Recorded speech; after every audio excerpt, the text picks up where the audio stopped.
¿Cómo están ustedes? Bienvenidos. Comienza Agenda Distrital, como cada fin de semana, en todas nuestras plataformas y a través de este importante medio de comunicación. Les informamos de los distintos temas que se discuten allá en el Congreso en Valparaíso, junto al diputado Mario Venegas, a quien aprovechamos primero que todo de saludarlo. Diputado, ¿cómo está? Bienvenido. Hola, ¿cómo estás, Álvaro? Gusto de saludarte. Saludar a todos los amigos y amigas que están, ¿no es cierto?, en la sintonía del programa. E invitarlos a que nos acompañen en estos minutos de conversación e información de los temas más relevantes que se están discutiendo en este minuto en el Congreso. Así es, diputado. Bueno, ¿qué le parece si vamos con este informe? ¿Cómo está la situación del COVID-19 y la cepa Delta en nuestra región de la Araucanía y en nuestro país? No han habido muy buenas noticias porque ha ido aumentando considerablemente estas últimas semanas la cantidad de contagios a nivel nacional. A, Me estoy a refiriendo. nivel nacional, pero afortunadamente, y gracias a Dios, eso no ocurre en la región. Sí, Y te voy a dar los datos. Revisado todo nuestro distrito, las 16 comunas, Angol, que en algún momento, nuestra ciudad, que en algún momento fue la comuna con mayor cantidad de casos activos y por tanto de contagios, ha caído significativamente el número de contagios y considerando el último reporte oficial, tenemos 17, perdón, casos activos en Angol. Recuerda que llegamos a tener más de 40. En consecuencia, la tendencia es claramente a la baja. La otra comuna en el distrito que tiene un número mayor es 7 casos en Coyipulli. El resto está todo en 1, 2 o 3. Incluso Temuco ha bajado el número y anda por ahí por los 37 y algo. De manera que la situación en la región aparentemente está controlada, eh, y como en algún momento emplazamos a la autoridad a tomar medidas, en el caso concreto de Angol, hoy también es bueno reconocer, ¿no es cierto?, que parece que se tomaron las medidas adecuadas y hemos logrado controlar el tema, y sobre todo la temida virus Delta, esta mutación, ¿no es cierto?, que parece que en el caso de la región se ha estado controlando perfectamente bien, no así como tú bien decías a nivel nacional, donde en la semana superamos los 2.000 casos, lo que claro. tenía una cierta preocupación. Es más, la región metropolitana bajó a fase 3 a propósito de eso. Yo creo que las autoridades están más quisquillosas, no quieren cometer el mismo error que Ujú. se produjo al comienzo de la pandemia. ¿Te acuerdas cuando empezaron a aumentar y se tomaron las medidas un poquito tardías? Y Claro. bueno, ahora lo están haciendo bien y yo creo que en el caso puntual de lo que nosotros informamos, que lo que dice relación con el distrito, la situación es bastante halagüeña, bastante tranquilizadora, porque como te digo, han ido a la baja los contagios y como señalé, los casos activos son 17 solamente hoy día en Angol, que es la comuna que tiene más en todo el distrito. Perfecto. Bueno, vamos con la información en el trabajo legislativo. Diputado, en una sesión especial celebrada, tengo entendido, el lunes 25 de octubre, fue interpelado el titular del Ministerio del Interior y Seguridad. Nos referimos a Rodrigo Delgado. El ministro del Interior. Sí, la razón, bueno, primero hagamos un poquito de pedagogía, ¿no es cierto? Siempre tratamos de transmitirle, la interpelación es un mecanismo que tenemos los diputados establecido en nuestro ordenamiento jurídico para realizar nuestra tarea fiscalizadora. ¿En qué consiste una interpelación? A través de la firma de distintos diputados, hay un número establecido, creo que son 40, se cita a un ministro de Estado para abordar una materia que es de competencia de su cartera. En este caso, entonces, un diputado lo interroga, le consulta, ¿no es cierto?, le pregunta y contrapregunta, dependiendo de las respuestas del señor ministro. ¿Cuál era el tema? Migración.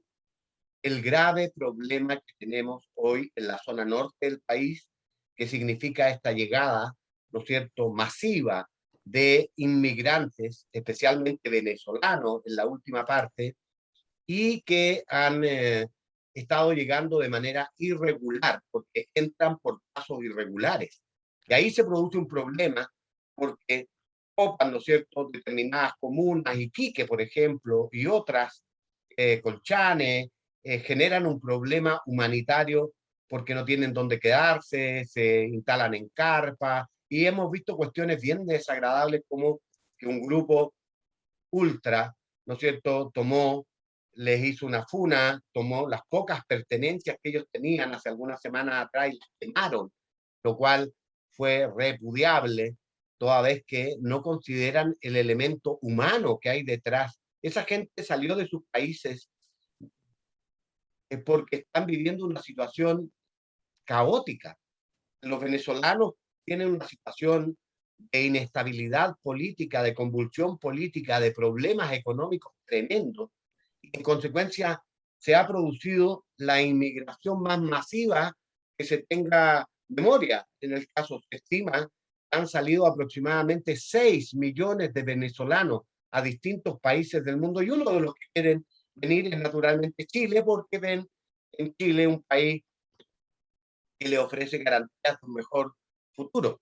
Y no se ha manejado bien, la política no es clara.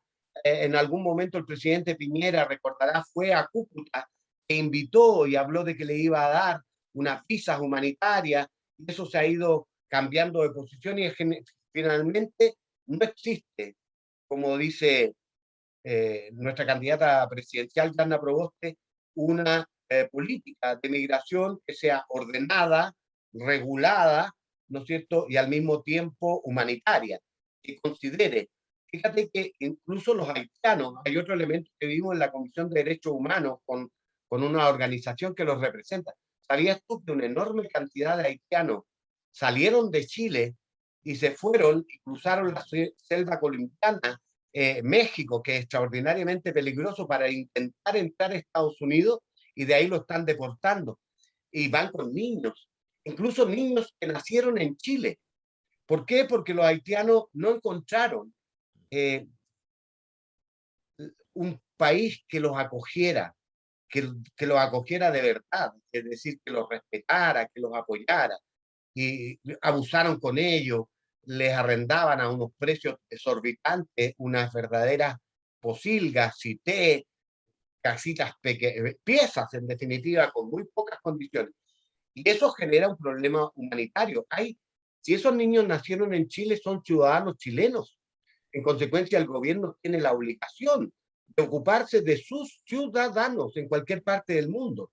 Eso fue el tema, eso fue lo que se preguntó al ministro qué se estaba haciendo, se le planteó nuestro parecer, porque después del diputado interrogador, todos los bancadas que tienen representación en la Cámara le hacen preguntas también o le plantean sus inquietudes al ministro. Yo creo que fue importante porque es un tema que hay que mirar desde la perspectiva humanitaria.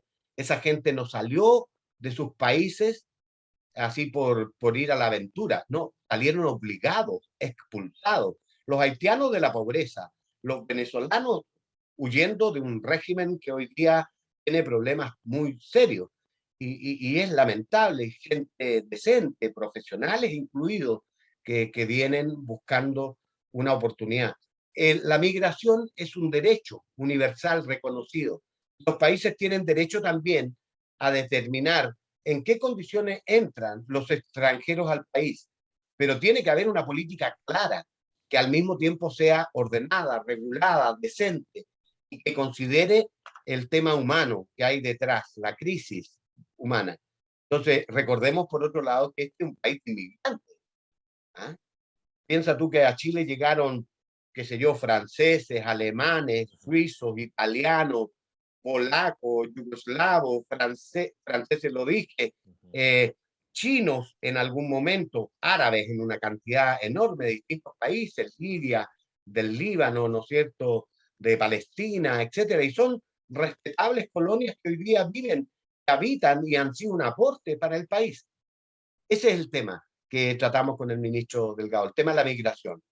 Yo sé, hay gente que tiene una mirada negativa y dice, mire, que vienen para acá y son delincuentes y se hacen una serie de... No es cierto.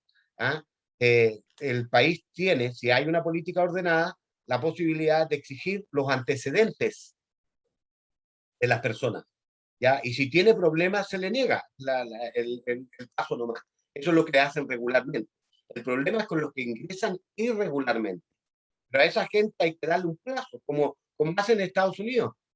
Conozco el caso de un chico de aquí, Angol, algún día te lo contaré, Ujú. que hizo el mismo proceso, le fue mal acá y se fue, pasó la selva del Darién, con un peligro enorme, los matan, ¿eh? Los asesinan. Estas bandas de coyotes que los ayudan a atravesar, etcétera, a veces lo dejan abandonado, se mueren. Entonces, él entró a Estados Unidos. ¿Qué es lo que le dice? De manera ilegal, porque mantiene contacto conmigo vía WhatsApp. ¿Y qué le dijeron? Mire, usted tiene un año para regularizar. Tiene el plazo de un año, no regulariza su situación, es decir, tiene papeles y trae toda la cosa, usted se devuelve y tiene prohibición de volver a entrar a Estados Unidos en un plazo de 10 años. Perfecto. Pero hay una medida, chicas, hay una medida, se les da papel temporario para que puedan trabajar, etcétera.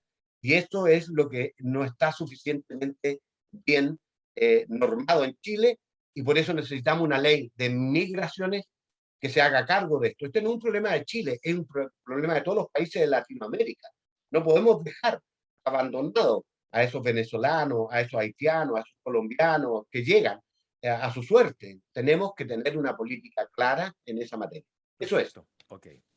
Seguimos en Agenda Distrital, informando junto al diputado Mario Venegas. Don Mario, en una sesión del martes 26 de este mes, la sala abordó un proyecto que busca mejorar la actual normativa relacionada al cierre o instalación de medidas de control de acceso en calles, pasajes, conjuntos habitacionales.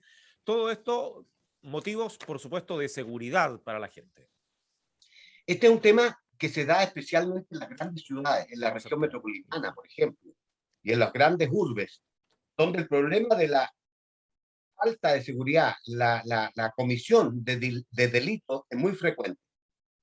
Y entonces, muchos en muchos lugares, en donde había pasajes ciegos, es decir, Claro, que no tenían salida o salida. tránsito, simplemente lo que hicieron los vecinos, se organizaron, juntaron sus luquitas y le pusieron una reja y lo convirtieron en una suerte de condominio. Que se cierra cuando durante la noche, fundamentalmente para evitar que sean ser víctimas de delitos, robos, hurtos, asaltos, etcétera. Y esto se fue haciendo una costumbre en Santiago, pero no estaba autorizado legalmente. Entonces hubo necesidad, frente a este hecho, de hacer una ley que regulara, que normara, que estableciera los criterios cuándo se puede hacer esto y, por otro lado, regularizar lo que ya existe, que es un hecho que los vecinos se niegan a sacar, porque la Contraloría en algún momento sacó un dictamen que decía que tenían que desaparecer todas esas protecciones.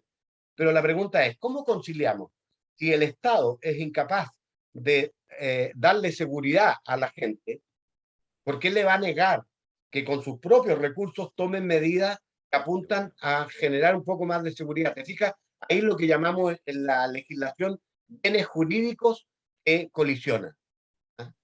Colisionan. Pero al final de cuentas hay que buscar una solución y eso es lo que hemos hecho a través de la aprobación de esta ley que, insisto, regula, determina cuándo, cómo y de qué de forma se puede hacer eso que va, en definitiva, en beneficio de los vecinos. Perfecto, diputado Venegas. Don Mario, en la misma jornada que establece el 5 de noviembre de cada año como el Día Nacional de la Cuidadora o el Cuidador Informal. Esto pasó a segundo trámite en el Senado. Usted nos tiene más información para compartir con nuestras Claro, amigas que nos están viendo. exactamente. Mira, este proyecto me generó a mí eh, sentimientos encontrados. ¿Ya? ¿Por qué? ¿De quién estamos hablando cuando hablamos de la cuidadora o cuidador informal? Estamos hablando de un hombre, de una mujer, que por circunstancias de la vida le tocó la tarea de cuidar a un familiar de manera permanente y exclusiva. Un postrado, por ejemplo, un adulto mayor que está postrado, un niño que tiene una enfermedad grave. Hay alguien de la familia, la madre, el tío, una tía, que se ocupa de eso y él se posterga porque se dedica exclusivamente a eso. Mm. A eso estamos hablando, los cuidadores, cuidadoras. ¿Y qué hace este proyecto? Declara que va a haber un día en que se va a recordar a estas personas. Y está bien, pero es insuficiente. Es insuficiente, es como un reconocimiento, es como una declaración, pero no es un compromiso, porque un compromiso debería significar que el Estado evalúe la forma de entregarle un aporte económico que signifique, ¿no es cierto?, que ellos no tengan que, además de postergarse, porque no pueden trabajar, no pueden tener vida privada, ¿no es cierto?, etcétera, y además no ganan nada, normalmente me refiero. Entonces yo digo, está bien el reconocimiento, pero es eso nada más. Yo creo que lo que viene es que el Estado estudie cómo le compensamos a esa gente, ¿no? Y hay que regularlo claramente para que no haya aprovechamiento, sino que cuando se justifique, ellos puedan tener, no sé, alguna renta desde el Estado eh, que les permita sobrellevar de mejor manera eso. Yo conozco, y tú probablemente también conoces casos de... Es duro la labor del cuidador. Bastante. Una de mis hermanas tuvo que estar cuidando a mi mamá y ella terminó bien enferma producto de eso porque es una tensión permanente, sobre todo cuando hay, y conozco muchas otras experiencias de gente que con un corazón del tamaño de una catedral hacen Sí. esta tarea, pero es muy dura para ellos. Ujú. Entonces yo creo que el próximo paso, más que reconocimiento, debiera ser algo concreto, cómo vamos en ayuda Claro. de ella, cómo le damos ciertos beneficios Ujú. concretos, ¿no es cierto?, como acceso a la salud preferente, que lo plantea este proyecto, o una derechamente renta, aun cuando fuera pequeña, ¿no es cierto?, pero que algo el Estado le recompense por ese trabajo que es muy valioso, porque Claro, si no, quién hace esa pega de cuidar a un enfermo? ¿Quién lo hace? mm. Así es, diputado, y hay mucha gente que lo hace, familiares cercanos, ¿cierto?, que cuidan a gente adulta que está postrada y es un cuidado 24/7, con mucha dedicación. Así es, Diputado, mucha dedicación. vamos a otro tema porque la Cámara en su sesión del día miércoles aprobó un marco legal eh, adecuatorio que le entrega al sistema judicial chileno herramientas para enfrentar su actividad post pandémica, que usted nos va a comentar, por supuesto, en palabras simples y claras a la gente que nos está escuchando. El sistema judicial chileno sufrió el impacto de la pandemia igual que lo sufrieron otros sistemas, el de salud, por ejemplo. Ujú.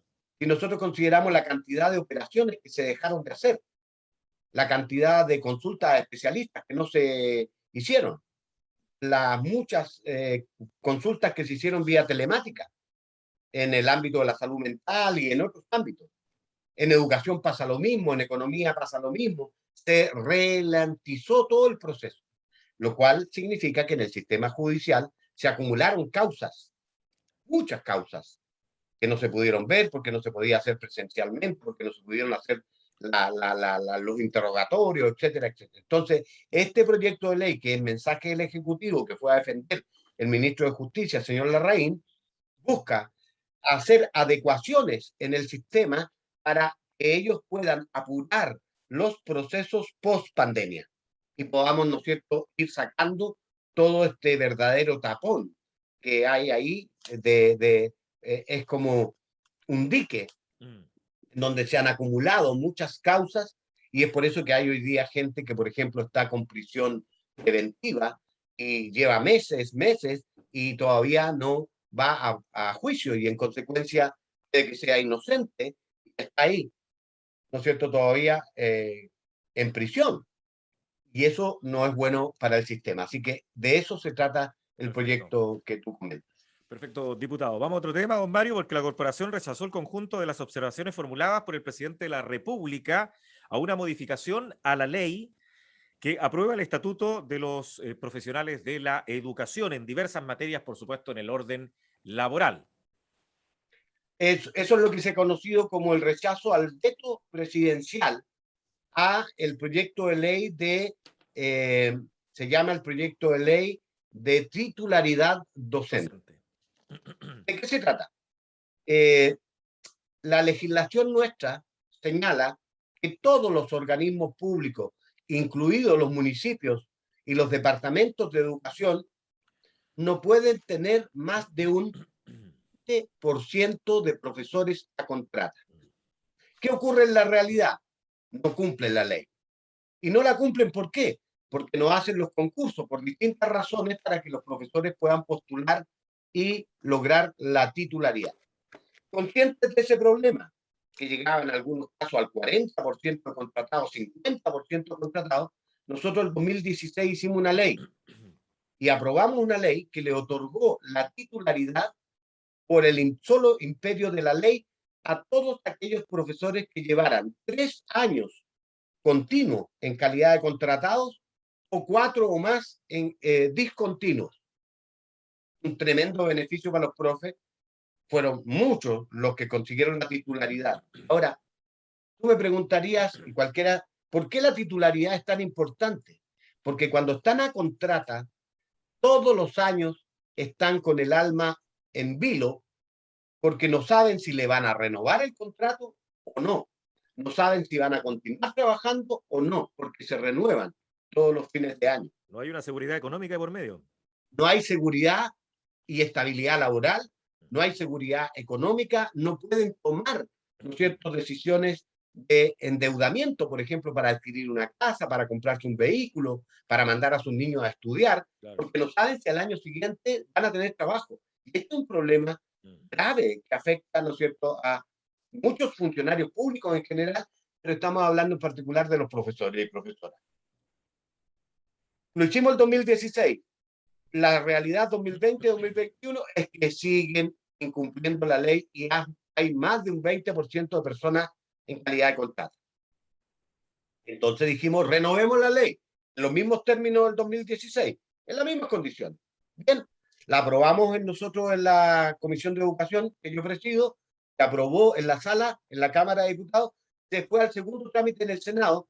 Ahí en el Senado le incorporaron una serie de indicaciones sobre otras materias que tienen que ver con el estatuto docente, que tienen que ver con la evaluación de los profesores y las consecuencias que tiene la evaluación, sobre un problema de encasillamiento para un grupo pequeño de profesores, sobre el tema del feriado legal, convertir en feriado legal las 2 semanas de las vacaciones de invierno, que no tienen ese carácter hoy día, pero que son históricas. Tú y yo tuvimos las vacaciones de invierno 2 semanas, ¿no es cierto? Y hace rato que pasamos por la básica o la media. Bueno, esas cosas. Y nosotros nos pareció que lo que colocaron de común acuerdo con el colegio de profesores y con los premios en el Senado era razonable y lo aprobamos en la sala. Lo aprobamos, quiero decir, en la Cámara de Diputados, en tercer trámite. Y Perfecto. se la mandamos, la ley lista para que la promulgara con el tema de la titularidad, más estas indicaciones que eran muy importantes para, insisto, los profesores y profesoras.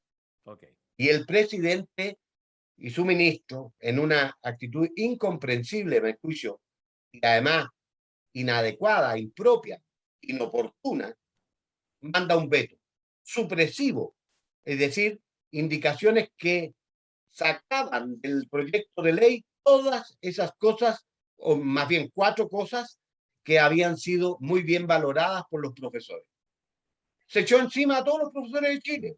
Hicieron marchas, tú las viste aquí en Angol, en todos lados, se hicieron repudiando la actitud del gobierno. Entonces nosotros dijimos, cuando quedan apenas 4 meses para que termine este gobierno, cuando estamos de por medio un proceso de revisión de toda nuestra institucionalidad, incluida la redacción de una nueva constitución, en donde seguramente la mirada sobre la educación va a ser otra, que esta mercantilista, ¿no es cierto?, que ha tenido subsidiaria, que está en la constitución del 80, no nos parece razonable que el gobierno cometiera este error, porque echarse encima a los profesores como ocurrió. Claro. Y a los profesores los necesitamos bien dispuestos para enfrentar los problemas que la educación tiene post pandemia, que va a ser un trabajo arduo. Entonces, eh, por eso es que nosotros rechazamos el veto del presidente y además conseguimos los votos necesarios para insistir en lo que se llama la insistencia. Eran 2/3 de los votos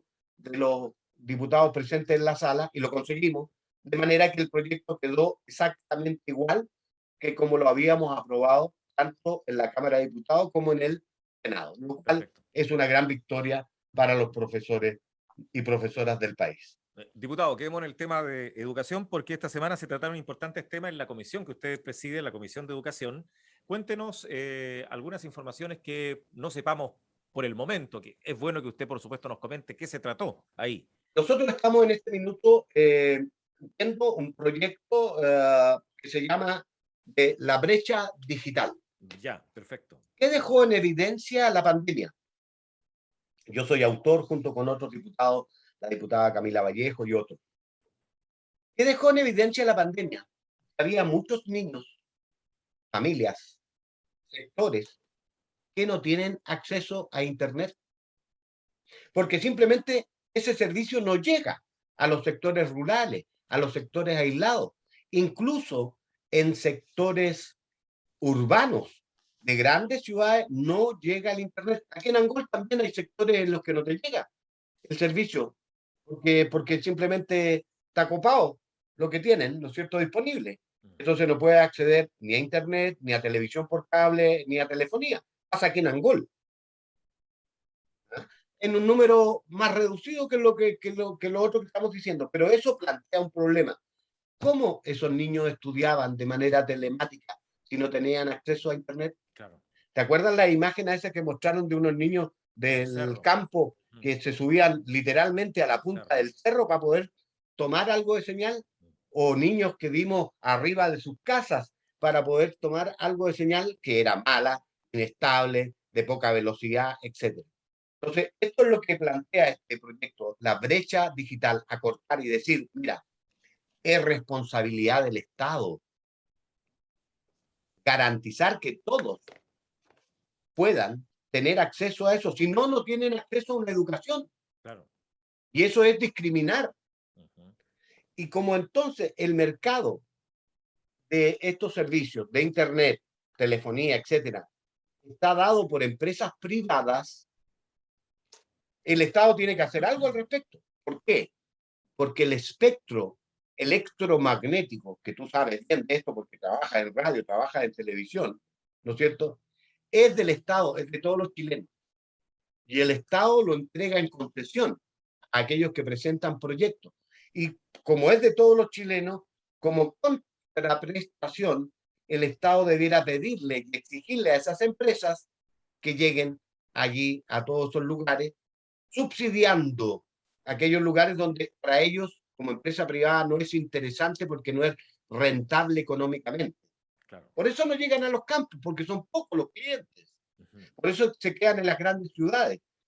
Pero, insisto, el espectro radioeléctrico es del Estado, es de todos los chilenos, ¿ya? Y en consecuencia, ahí queremos nosotros dialogar con el Ministerio, dialogar con la Subtel, la Subsecretaría de Telecomunicaciones, y llegar a un proyecto de ley que establezca como derecho garantizado por el Estado que todos los niños y niñas tienen, ¿no es cierto?, derecho a acceso a digital en estable, ya suficientemente bueno y con la velocidad y la memoria necesaria para poder realizar tu tarea en el ámbito telemático, por ejemplo. Todavía estamos híbridos hoy día, clases presenciales y también telemáticas. Así Eso es. es Uh-huh. lo más novedoso. Y aparte de eso, en la comisión estamos recibiendo a mucha gente que nos viene a plantear problemas de distinta naturaleza, desde educación superior. Estuvieron los investigadores de posgrado, los que están haciendo magísteres y doctorados en Chile y en el extranjero. Tienen un problema porque no, se le acabaron las lucas como consecuencia de la pandemia, se atrasaron. Entonces tú, si un doctorado dura 5 años, la pandemia los retrasó y entonces necesitan que el Estado les entregue un tiempo más para terminar esos doctorados o magíster, y entonces necesitan que le pongan más recursos, porque no es culpa de ellos, sino que fue la pandemia la que impidió hacer los trabajos de campo, la que impidió hacer en los tiempos programados esos especializaciones. Así es. Cosas como esa, problemas de financiamiento en las comunas por ejemplo, Ancud, en la isla de Chiloé, etcétera. No, tenemos variadas y ahí nosotros colaboramos con la autoridad, intercedemos, hacemos de mediadores para tratar de resolver esos problemas.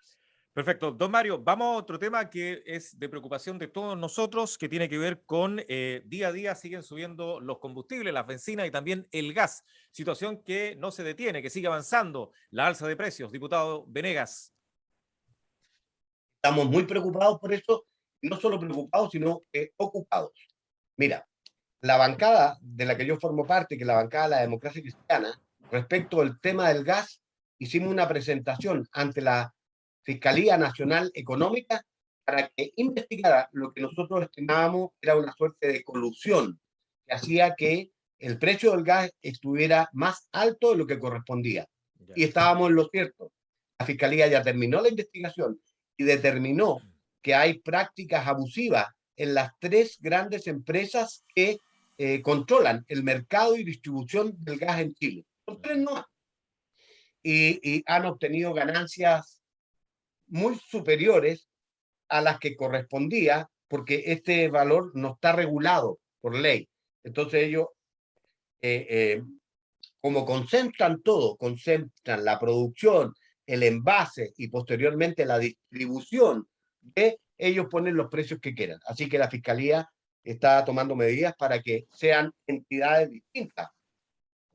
No se concentre todo en una sola mano, porque entonces ahí no hay competencia y la posibilidad de abusar es grande. Perfecto. Con respecto al tema de los combustibles, petróleo, bencinas, de los distintos octanajes, nosotros lo que hemos pedido al gobierno es que reaccione más rápido tomando o haciendo actuar lo que se llama el MEPCO, que es un sistema de estabilización de los precios, porque esto tiene que ver con las variaciones en el valor del barril de crudo en el mundo. Nosotros compramos gran parte de nuestro petróleo, no lo producimos, producimos muy poquito.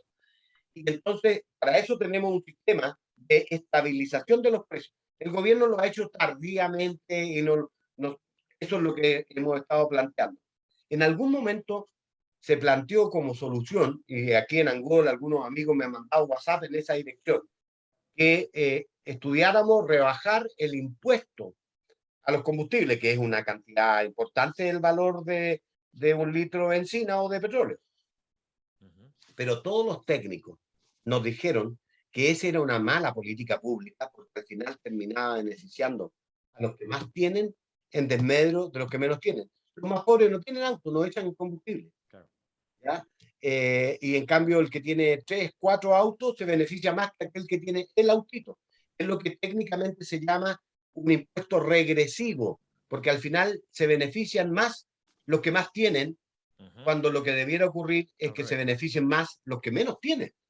Entonces, por eso no se aprobó, pero hay que hacer algo con la autoridad, el gobierno, el ministerio, ¿no es cierto? Tiene que hacer algo para que paremos esta escalada de aumento del precio de los combustibles. Ya hay movimiento en Punta Arenas. La gente salió a la calle a manifestarse contra esto y yo creo que eso de no tomar medidas prontas, vamos a tener un conflicto importante. Nosotros estamos haciendo lo que podemos, eh, diciendo al gobierno, porque está en manos del gobierno, ¿ah? Meterle mano al tema de la estabilización de los precios. Perfecto, diputado. Diputado, por unanimidad, la sala respaldó un proyecto que define derecho de la desconexión digital, sobre todo en el tema cuando los trabajadores están en su hora de colación. Aquí usted nos va a comentar de este tema, por supuesto, que pasó a segundo trámite en el Senado. Así es. Mira, lo que pasa es que en la medida en que el mundo va cambiando, en la medida en que se desarrollan tecnologías nuevas, nos vemos en la necesidad de ir legislando cuestiones que no estaban legisladas porque esto no existía antes. Es como, por ejemplo, los Uber. Claro. ¿Ah? Eso no está legislado porque es una cosa nueva, ¿ya? Y hubo que legislar, yo fui parte de esa discusión. Ahora se trata de un proyecto de ley que lo que dice más o menos es sencillo, es que nosotros, los que tenemos a cargo trabajadores, como es mi caso, ¿no es cierto?, que tengo varios colaboradores por mi función parlamentaria, los jefes no pueden abusar de sus trabajadores porque ellos tienen derecho a lo que se denomina a desconexión digital. ¿Qué quiere decir eso? Que hay muchos jefes, empresas, que tienen contratado a su gente en su jornada hasta las 6 de la tarde, por ponerlo. Pero después de las 6 de la tarde le siguen llegando WhatsApp, le siguen llegando correos, ¿no es cierto?, en donde le piden determinadas cosas, trabajo, eso es trabajo también. Y en consecuencia no estaba normado. El fin de semana, cuando se supone que está en su periodo de descanso, siguen llamándole por teléfono, mandándole WhatsApp o correo. El caso, por ejemplo, de mi secretaria, por ponerte un ejemplo. Yo procuro no molestarla, ¿no es cierto?, en el fin de semana, a menos que no sea estrictamente necesario, porque tú tramitar alguna urgencia. Pero la norma debe ser que ellos tienen derecho a desconectarse. ¿Qué significa? Que no tienen obligación de responderle cuando están fuera de su jornada de trabajo. Perfecto. Y no podría haber entonces ninguna sanción de ninguna naturaleza por parte de sus empresas o sus jefes, porque ellos están haciendo uso del derecho a la desconexión. Es un abuso. ¿Ah? Se da, por desgracia, y hay que tomar conciencia que los trabajadores se les paga por una jornada que tiene límite, una hora de partida, una hora de término, ¿no es cierto? Y después de eso es su tiempo y ellos verán si están dispuestos a darlo o no, y más aún gratuitamente. Y lo que tienen es derecho a desconectarse. Perfecto. Si mi patrón me está mandando WhatsApp a las 8 de la noche, yo estoy fuera de mi horario de trabajo, entonces no tengo ninguna obligación de responderle o de estar haciendo tareas como que me pidió que escribiera, no sé, un oficio o algo parecido a esa hora. De eso se trata. Es una Perfecto, cuestión diputado. nueva, ¿no es cierto? Producto del desarrollo de estas aparatitos, ¿no es cierto?, que son los nuevos plataformas tecnológicas que hoy día existen. Diputado, estamos llegando al final de Agenda Distrital, pero tengo que preguntarle el panorama que se viene, por supuesto, este 21 de noviembre, donde tenemos que elegir en nuestra región presidente, ¿cierto? Core y también diputados. Panorama, escenario político. ¿Cómo lo ve usted, diputado Venegas, hasta este minuto que está quedando poquito para el Quedan próximo 21 de noviembre? prácticamente, estamos a 21, 22 días de campaña, menos, 20 Menos, días, 20 días. menos, porque los 3 días últimos no, ya no se puede realizar campaña. Así que, Claro, llegamos hasta el a ver, 18 de noviembre con la parte en política. general, yo diría que esta es una campaña de las más raras y distintas de las que pudiera recordar. Uno, por la pandemia. No se puede hacer campaña de la manera tradicional que hacíamos con reuniones masivas, actos, ¿te acuerdas? De clausura, con cientos de, incluso miles de personas reunidas en el parque, por ejemplo. No, eso no se ha podido hacer producto de la pandemia. Entonces hoy día hay una fuerte influencia de las redes sociales, el Facebook, el Instagram, los TikTok, el Twitter, etcétera, y hay bastante dificultades en esos sentidos. Por otro lado, hay un ambiente de incertidumbre grande, hay molestia, hay una efervescencia social grande, hay una intolerancia que se ve en las redes. O sea, la gente es muy agresiva, incluso con insultos, amenazas, etcétera. Todo eso es una mezcla bien explosiva. Hay un descrédito de la política, hay falta de confianza, credibilidad, hay populismo, unos ofertones tremendos, ¿no es cierto?, que recurren algunos candidatos o candidatas y que hacen mal a la política en definitiva. El resultado es que hoy día, como nunca, a tan pocos días, el resultado es completamente incierto. Nadie puede apostar hoy día quién va a ser el próximo presidente o presidenta de Chile. ¿Ya? ¿Por qué? Porque lo que dicen los estudios es que a lo menos la mitad de los chilenos todavía no decide por quién va a votar. Entonces, las encuestas que salen solo son, de hecho, los estudios que yo conozco dicen que 6 de cada 10 chilenos todavía no tienen una decisión respecto a quién va a apoyar. O sea, las encuestas hablan de 4 que lo tienen claro. Y ahí sitúan, ¿no es cierto?, a Boric primero, segundo Kast, según dicen, tercero Jasna Proboste, candidata a propósito, ¿no? Pero hay un problema, y un pero importante. las encuestas se han equivocado rotundamente en el último tiempo. Recordemos la última elección municipal, por ejemplo. ¿Cuántos alcaldes no se daban por perdidos y resultaron reelectos? Ujú, Recordemos las primarias de la derecha, ujú. en donde todos daban por seguro ganador a Lavín y Claro. ganó Sichel, Sichel. que hoy Ujú, día se ha desfondado. En la otra primaria de Apruebo Dignidad, donde está el Partido Comunista con el Frente Amplio, todos daban por seguro ganador a Jadwe y resultó ganador Boric. Boric.